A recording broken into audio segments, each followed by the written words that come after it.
Cette émission vous est proposée par la Banque Atlantique.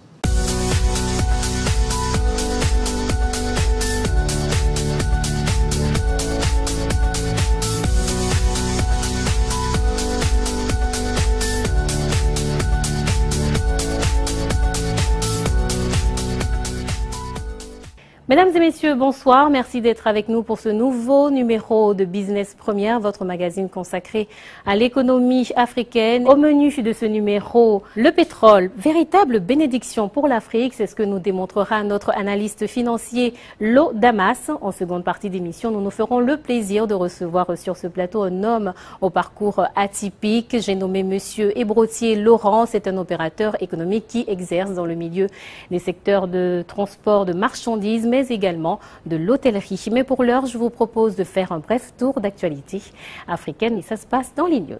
Les news de ce numéro de Business Première démarrent avec la BAD qui décrit un niveau de pauvreté inquiétant en Côte d'Ivoire. En effet, malgré la forte croissance que connaît le pays, le niveau de pauvreté en Côte d'Ivoire reste inquiétant selon la Banque mondiale, au point même que l'institution internationale préconise la mise en place d'un système de protection sociale. Près d'un habitant sur deux est considéré comme pauvre en Côte d'Ivoire selon les chiffres officiels. Le taux de pauvreté inquiétant est en opposition avec le potentiel énorme dont dispose le pays, a regretté Ousmane Diagana, le chef des opérations de la banque en Côte d'Ivoire. Au Niger, la construction du barrage de Kandadji est l'un des prochains défis de l'État. Le pays a annoncé avoir rassemblé le financement de 100 milliards de francs CFA, soit 151 millions d'euros pour la construction du barrage de Kandadji, un projet évoqué dès le lendemain des indépendances. Le Niger doit cette enveloppe à la Banque mondiale, à la Banque islamique de développement et à l'Agence française de développement. Selon le ministre nigérien du plan, Amadou Boubacar Cissé, ce projet hydroélectrique d'une capacité de 130 MW,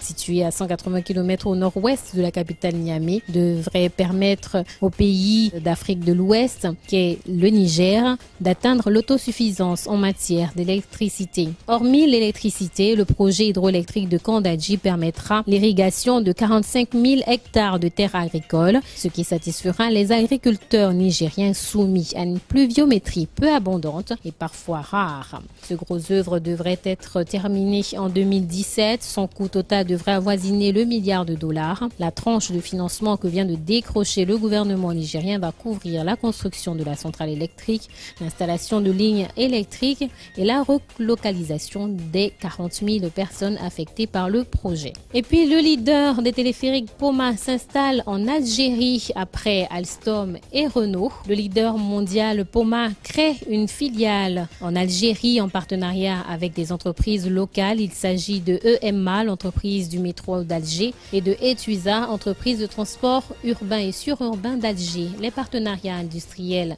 algéro-français se multiplient. Poma, c'est environ 230 millions d'euros de chiffre d'affaires annuel. Il avait déjà installé les 4 téléphériques en fonction à Alger avant de décrocher début 2014 un contrat pour en construire un neuf. Dès 2009, l'Algérie a décidé d'investir 50 milliards de dinars, soit 450 millions d'euros, pour rénover et réaliser des téléphériques. Certains ont été achevés, d'autres sont en cours de construction et des appels d'offres viennent d'être lancés pour l'étude et la réalisation de télécabines dans plusieurs régions du pays. Voilà pour les news. C'était donc là un bref tour de l'actualité africaine. Nous avons sur notre plateau notre analyste financier Lo Damas. Damas, bonsoir. Bonsoir Christiane. Alors aujourd'hui, le pétrole, bénédiction ou malédiction, il semble que ce soit selon vous une véritable bénédiction.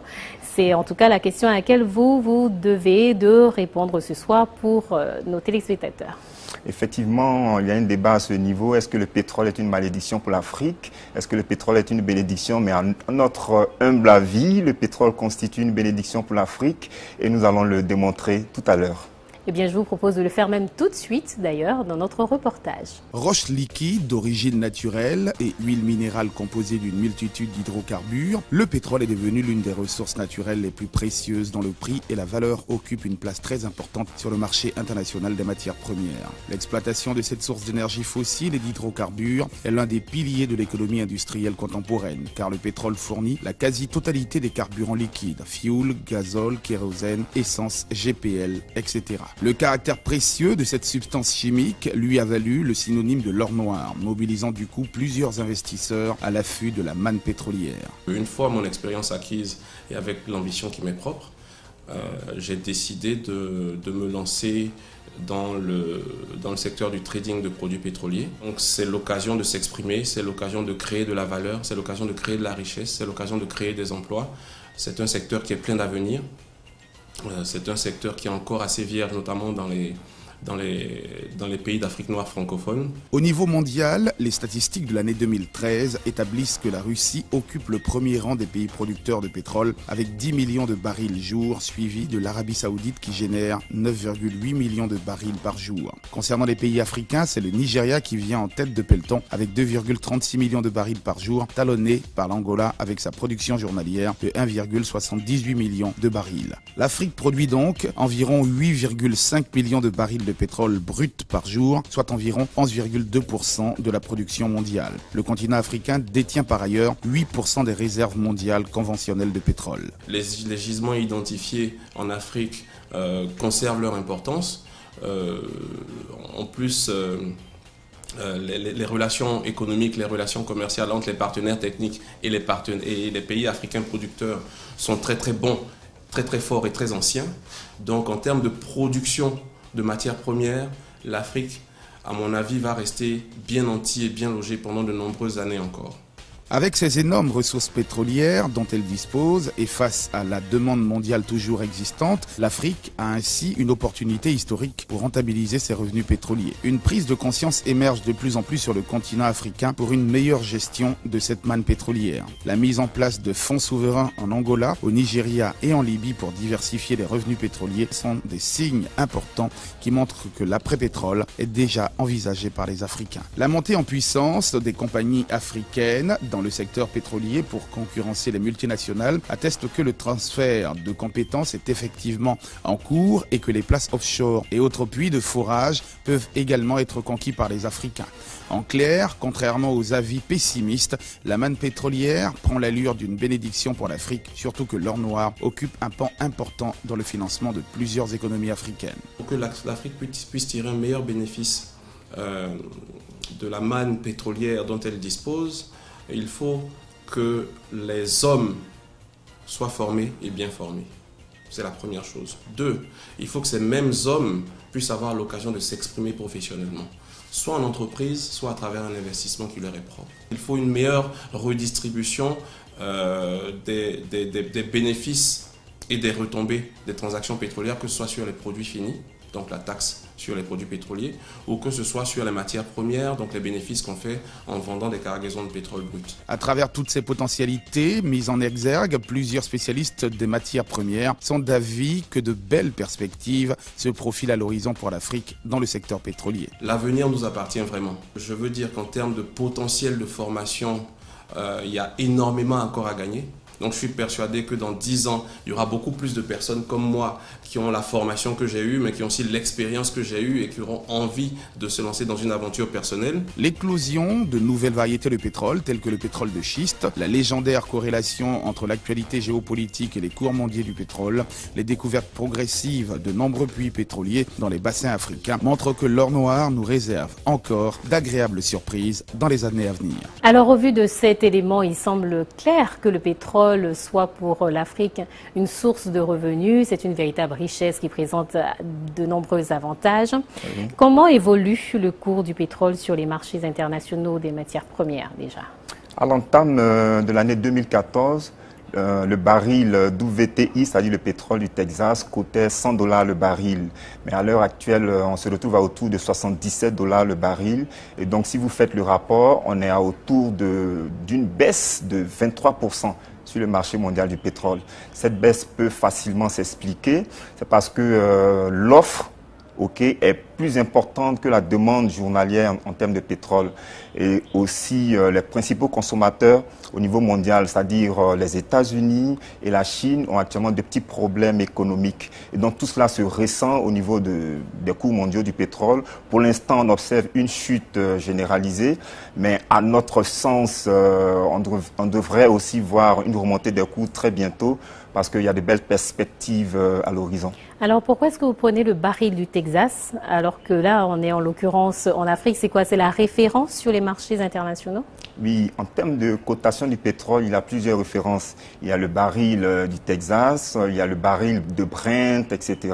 Et donc très souvent c'est le pétrole WTI qui est beaucoup plus utilisé dans la facturation au niveau des différents opérateurs. C'est pourquoi j'ai juste pris cet exemple-là pour voir un peu, enfin pour montrer à quoi est-ce que correspond actuellement la cotation du pétrole.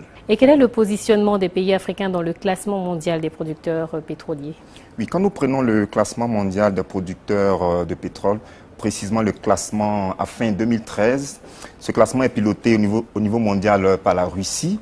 La Russie totalise une production journalière de 10,01 millions de barils par jour.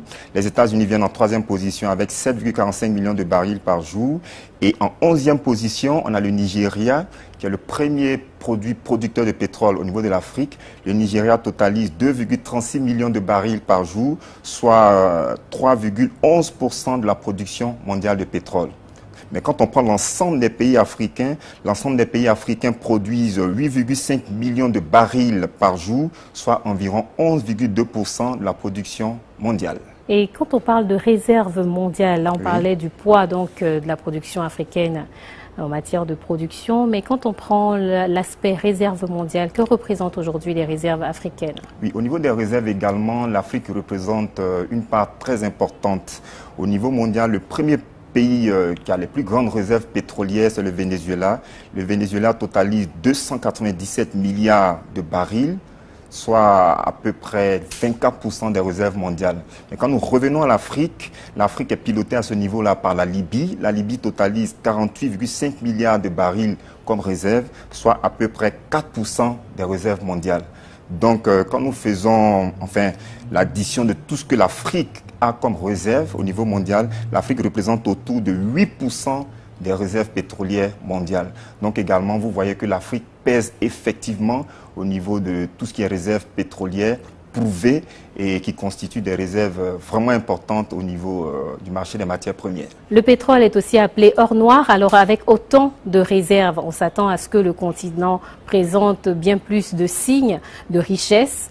En début de votre intervention, vous qualifiez de bénédiction la présence d'autant de pétrole sur le continent. Pourquoi, selon vous? Oui, nous parlons de bénédiction pour un peu aller en contradiction à toutes ces personnes qui pensent que le fait que l'Afrique regorge de beaucoup de pétrole soit une malédiction.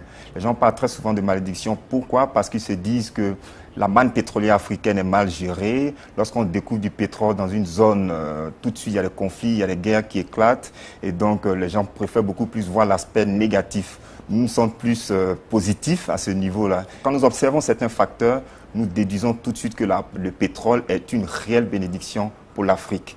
En quoi est-ce que cela consiste exactement? Vous verrez que par exemple au niveau de l'Afrique, il y a de nouveaux gisements qui sont découverts de façon permanente, alors que dans d'autres pays, par contre, le pétrole commence à se faire rare. Donc cet aspect des choses est très important. L'autre élément aussi, c'est que des pays comme l'Algérie, 90% des recettes d'exportation en Algérie sont tirées des ressources pétrolières. Donc au niveau de l'Afrique, beaucoup de pays utilisent les ressources pétrolières pour financer leur budget, pour réaliser de grands investissements, tout et tout. Et donc le pétrole occupe une place importante au niveau du financement des budgets en Afrique. L'autre aspect aussi qu'on peut évoquer, c'est que on décriait que la manne pétrolière était très mal gérée dans beaucoup de pays africains. Quand vous faites le constat, vous voyez que beaucoup de gouvernements font assez d'efforts pour être beaucoup plus transparents sur la capacité de production de chaque pays. Ils sont plus transparents en termes de gestion de cette manne pétrolière. Donc à ce niveau-là également, il y a beaucoup d'améliorations. Et l'autre aspect que nous tenons aussi à évoquer pour parler de bénédiction, il y a des fonds souverains que les gouvernements africains sont en train de mettre en place. C'est-à-dire que l'après-pétrole est déjà en pleine préparation et donc tous les revenus qui sont générés par la vente du pétrole sont réinvestis dans d'autres secteurs d'activité pour pouvoir prévenir une éventuelle pénurie de pétrole en Afrique. Eh bien, c'est sur cette intervention fort optimiste que nous allons clore cet entretien. Sans plus tarder, je vous rappelle que nous avons en seconde partie d'émission Monsieur Laurent Ebrotier, qui est un opérateur économique ivoirien intervenant tant dans le secteur du transport de marchandises que dans l'hôtellerie. Nous reviendrons sur ce portrait juste après cette page de pub.